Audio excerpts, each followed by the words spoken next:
Good afternoon, children. Welcome back for part 3 of Matilda. Already we've read chapter 1 and we know that her parents don't really like her, but she loves books so much that she's turned her bedroom into a bit of a library. Today we're going to start with chapter 2. Mr. Wormwood, the great car dealer. Matilda's parents owned quite a nice house with 3 bedrooms upstairs, while on the ground floor there was a dining room, a living room and a kitchen. Her father was a dealer in second-hand cars, and it seemed he was pretty good at it. Sawdust, he would say proudly, is one of the great secrets of my success, and costs me nothing. I get it free from the sawmill. What do you use it for? Matilda asked him. Ha, the father would say.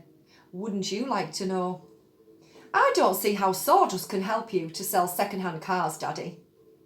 That's because you're an ignorant little twit, the father said. His speech was never very delicate, but Matilda was used to it. She also knew that he liked to boast, and she would egg him on shamelessly. You must be very clear to find a use for something that costs nothing, she said. I wish I could do it. You couldn't, the father said. You're too stupid. But I don't mind telling young Mike here about it, seeing he'll be joining me in the business one day. Ignoring Matilda, he turned to his son and said, I'm always glad to buy a car when some fool has been crashing the gears so badly they're all worn out and rattle like mad. I get it cheap. Then all I do is mix it with a lot of sawdust with the oil in the gearbox and it runs as smooth as a nut. How long will it run like that before it starts rattling again? Matilda asked him. Long enough for the buyer to get a good distance away, the father said, grinning. About 100 miles. But that's dishonest, Daddy, Matilda said. It's cheating. No one ever got rich being honest, the father said. Customers are there to be diddled. Mr. Wormwood was a small, ratty-looking man whose front teeth stuck out underneath a thin, ratty moustache. He liked to wear jackets with large, brightly coloured checks, and he sported ties that were usually yellow or pale green. Now take mileage, for instance, he went on. Anyone who's buying a second-hand car, the first thing he wants to know is how many miles on it, right? Right, the son said. So I buy an old dump that's got about 150,000 miles on the clock. I get it cheap, but no one's going to buy it with mileage like that, are they? And these days, you can't just take the speedometer out and fiddle the numbers back like you used to 10 years ago. They've fixed it so it's impossible to tamper with, unless you're a ruddy watchmaker or something. So what do?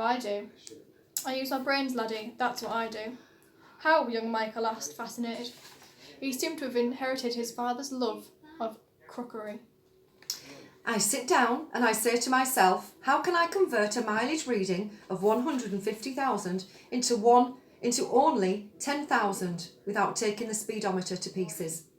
Well, if I were to run the car backwards for long enough, then obviously that would do it. The numbers would click backwards, wouldn't they? But who's going to drive a flaming car in reverse for thousands and thousands of miles? You couldn't do it. Of course you couldn't, young Michael said. So I scratch my head, the father said. I use my brains. When you've been given a fine brain like I have, you get to use it. And all of a sudden, the answer hits me. I tell you, I felt exactly like the other brilliant fellow must have felt when he discovered penicillin. Eureka! I cried. I've got it. What did you do, Dad? The son asked. The speedometer, Mr. Wormwood said, is run off a cable that is coupled up to one of the front wheels. So first, I disconnect the cable where it joins the front wheel. Next, I get one of those high-speed electric drills and I couple that up to the end of the cable in such a way that when the drill turns, it turns the cable backwards. You got me so far? You following me?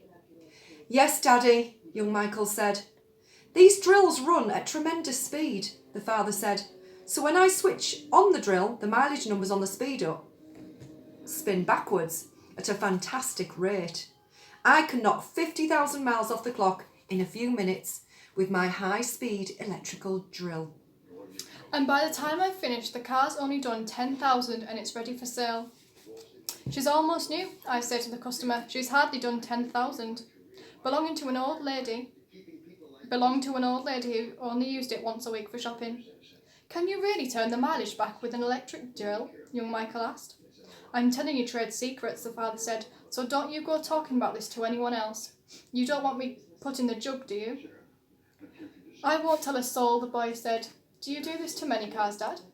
Every single car that comes through my hands gets the treatment, the father said. They all have their mileage cut to under 10,000 before they're offered a sale.